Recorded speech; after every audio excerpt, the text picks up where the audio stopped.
Assalamualaikum warahmatullahi wabarakatuh. Sobat Muslim, Allah menciptakan berbagai jenis hewan di muka bumi ini. Ada yang mendiami lautan, daratan, dan ada pula yang terbang di udara. Manusia sebagai khalifah di muka bumi diperbolehkan untuk memanfaatkan dan mengkonsumsi hewan-hewan tersebut sesuai dengan koridor syariat yang telah ditetapkan oleh Allah dan Rasul-Nya. Kedudukan hewan memang lebih rendah dibandingkan manusia. Namun secara umum, Islam memerintahkan setiap muslim untuk memperlakukan hewan dengan rasa belas kasihan dan tidak menganiayanya. Meskipun demikian, Rasulullah membolehkan membunuh binatang yang mengganggu, mengancam, dan membahayakan keselamatan manusia.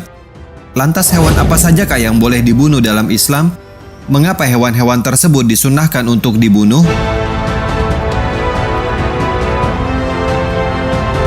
Simak ulasannya dengan menonton video ini hingga akhir dan share video ini kepada teman dan keluarga kalian. Karena barang siapa yang menunjuki kepada kebaikan, maka dia akan mendapatkan pahala seperti pahala orang yang mengerjakannya.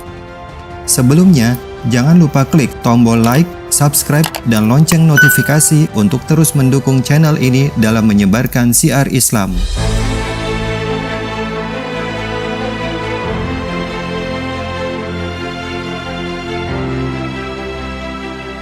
Pertama, cicak.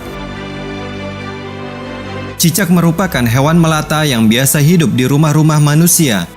Terkadang cicak merayap di dinding, langit-langit rumah, dan di berbagai tempat lain yang terkadang susah untuk dijangkau. Seringkali cicak juga merayap dan memakan makanan yang ada di meja makan.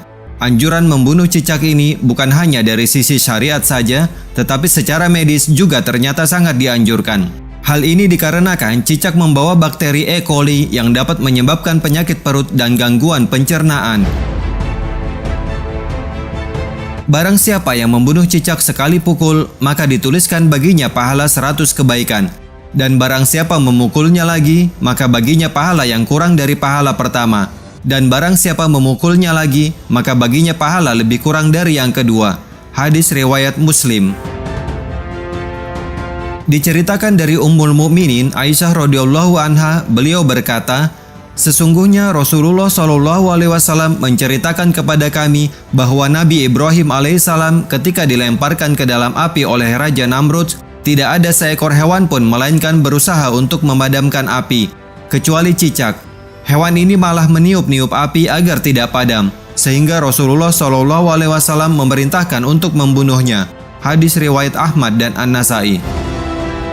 Dikisahkan Nabi Ibrahim hidup di zaman Raja Namrud bin Kan'an yang berkuasa di Babilonia, wilayah Irak kuno.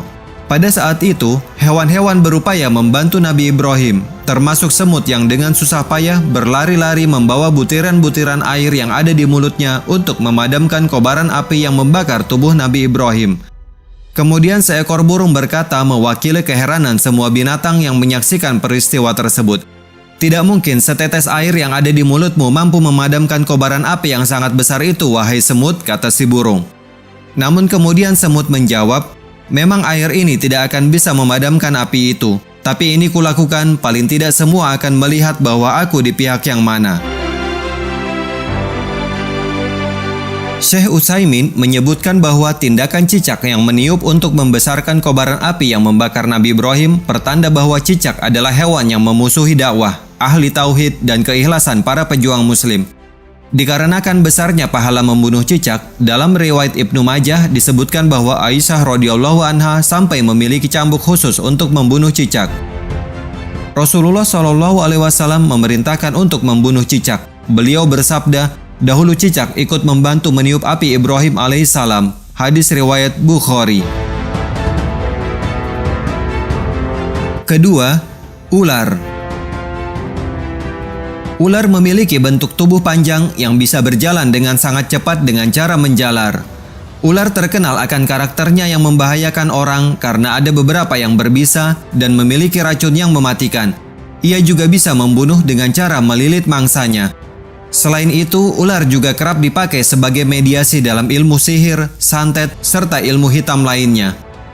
Sejak zaman Rasulullah hingga sekarang, ular adalah hewan yang ditakuti banyak orang. Dikarenakan bahayanya, Islam membolehkan manusia untuk membunuh ular. Bunuhlah ular-ular berbisa, ular-ular berbelang dua, dan ular yang ekornya terputus, karena keduanya dapat menggugurkan kandungan dan membutakan mata. Hadis riwayat Muslim.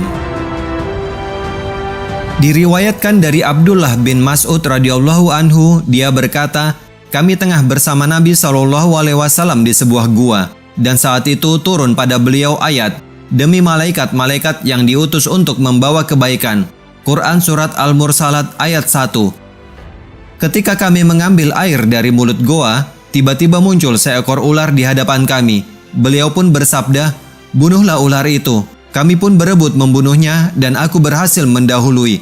Rasulullah SAW bersabda, semoga Allah melindungi dari kejahatan kalian sebagaimana Dia melindungi kalian dari kejahatannya.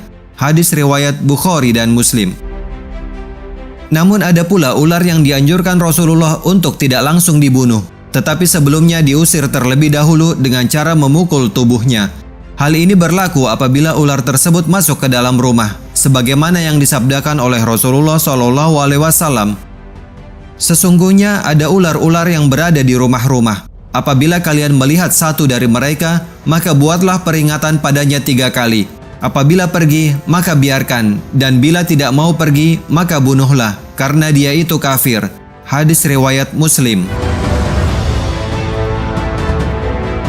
Ketiga, burung gagak. Burung gagak merupakan salah satu jenis burung yang kerap diidentikan dengan kematian. Dari mata, bulu, paruh, hingga kakinya biasanya berwarna hitam. Akan tetapi, tidak semua gagak boleh dan dianjurkan untuk dibunuh.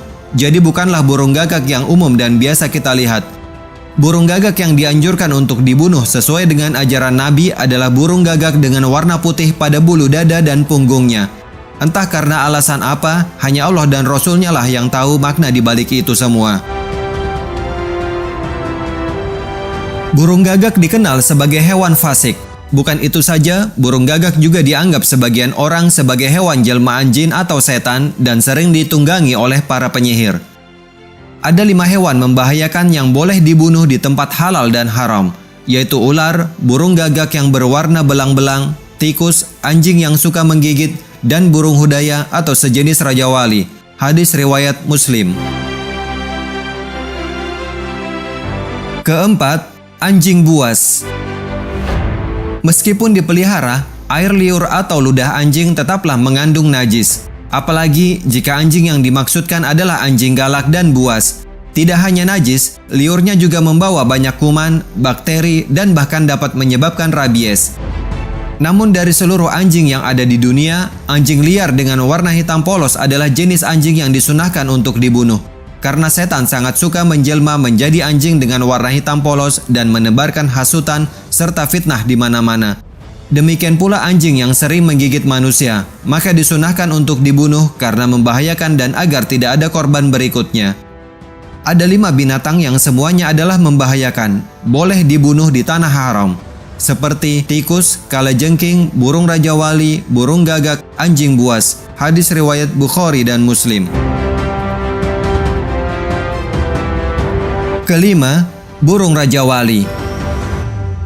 Burung rajawali dianggap merugikan manusia sebab burung rajawali memakan ternak seperti anak ayam. Padahal ayam merupakan hewan yang selain bermanfaat bagi manusia, juga diberikan keistimewaan dapat melihat malaikat.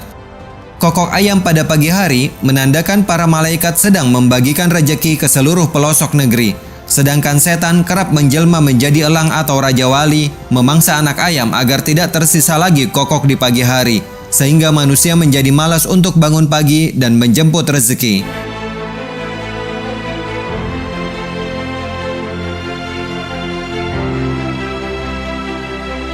Keenam, tikus. Tikus termasuk salah satu hewan yang menjijikkan dan membawa banyak kuman penyakit. Karena secara alamiah, ia hidup dan lebih banyak beraktivitas di lingkungan yang kotor dan najis. Tikus juga merupakan hewan hama dan musuh para petani karena bisa merusak ladang pertanian mereka. Tikus termasuk salah satu hewan yang haram untuk dimakan, karena itu ia diperintahkan untuk dibunuh dan disebut sebagai hewan fawasik. Diceritakan dari Sulaiman bin Abdurrahman At-Tamar, dari Amr bin Tolha, dari Asbat, dari Ikrimah, dari Abdullah bin Abbas bin Abdul Muthalib radhiyallahu anhu, beliau mengisahkan, seekor tikus keluar, menarik sumbu lentera, lalu ia lemparkan sumbu api di depan Rasulullah SAW, persis pada tikar yang beliau duduki. Api pun sempat membakar tikar seukuran uang dirham. Ketika itu Rasulullah bersabda, jika kalian hendak tidur, matikanlah lentera-lentera api kalian. Sesungguhnya setan menunjuki tikus untuk melakukan yang seperti ini, hingga api membakar kalian. Hadis riwayat Abu Daud. Diriwayatkan oleh Aisyah radhiyallahu anha, Rasulullah SAW bersabda, 5 hewan jahat yang boleh dibunuh di tanah haram: gagak, raja wali, anjing galak, kalajengking, dan tikus. Hadis riwayat Bukhari dan Muslim. Ketujuh, kalajengking. Jika sedang berkemah di alam liar, pastikan untuk menggebah pakaian dan barang-barang terlebih dahulu sebelum dibawa pulang. Karena kalajengking merupakan salah satu hewan yang sangat suka bersembunyi di sela-sela kehangatan dan aktivitas manusia. Pada dasarnya binatang ini memang bersifat fasik atau memiliki kecenderungan untuk mengganggu manusia. Tidak hanya dengan sengatan yang sangat menyakitkan, namun juga bisa mematikan. Oleh sebab itu, di mana saja kita menemui hewan ini, pastikan untuk segera membunuhnya sebelum ia sempat menyuntikkan bisa yang sangat beracun. Ada 5 binatang yang semuanya adalah membahayakan, boleh dibunuh di tanah haram, seperti tikus, kalajengking, burung raja wali, burung gagak, anjing buas. Hadis riwayat Bukhari dan Muslim.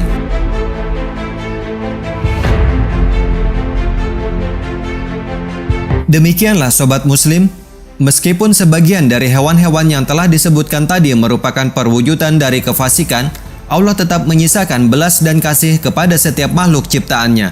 Adapun cara yang benar dalam membunuh binatang tersebut adalah dengan membunuhnya dalam sekali pukulan, tanpa menyiksa apalagi menganiaya. Dengan begitu, apa yang kita lakukan tidak semata hanya untuk kepuasan, namun benar-benar demi menjunjung tinggi ajaran agama Islam. Selain hewan-hewan yang disebutkan dalam hadis, kita juga diperbolehkan untuk membunuh hewan pengganggu lainnya, seperti nyamuk dan kecoa. Keberadaan hewan tersebut selain mencemari lingkungan, juga membawa penyakit yang dapat membahayakan kesehatan manusia. Maka hukum untuk membunuh dan membasminya adalah mubah. Hukum tersebut juga berlaku pada hewan lain yang mungkin akan membahayakan jiwa manusia.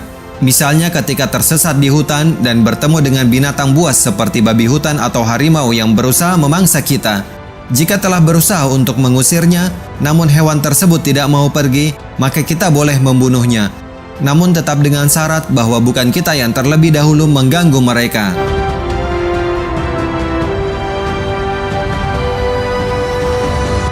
Wallahu a'lam bishawab. Wassalamualaikum warahmatullahi wabarakatuh.